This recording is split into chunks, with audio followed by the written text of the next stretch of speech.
Personaalmeditsiin ühendab erinevaid andmeid selleks, et viia tervishoid uuele tasemele. Eesmärk on ennetada ja varem avastada haigusi ning inimesi tõhusamalt ravida. Selleks kasutatakse andmeid geenide, tervise ja elustiili kohta. Oleme loonud riikliku IT-taristu, mis on tehnoloogiline tööriist geeniandmete laialdasemaks kasutamiseks meditsiinis.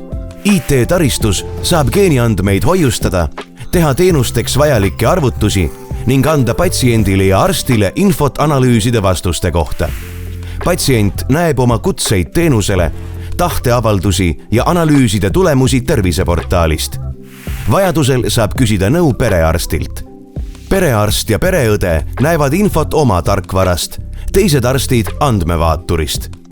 Esimene teenus on rinnavähi polügeense riskiskoori arvutus, mis aitab avastada rinnavähki võimalikult vara. See teenus on suunatud kindlale sihtgrupile, kellele saadetakse kutse. Teenuse saamiseks tuleb allkirjastada terviseportaalis tahteavaldus. Analüüsi tegemiseks on vajalik vereproov. Et vältida topeltandmete kogumist, kontrollib süsteem, kas inimene on juba geenivaramu doonor. Sel juhul on tema geeniandmed juba olemas ning neid saab kasutada. Kui geenivaramus tema geeniandmeid ei ole, saab inimene saatekirja ja läheb laborisse verd andma.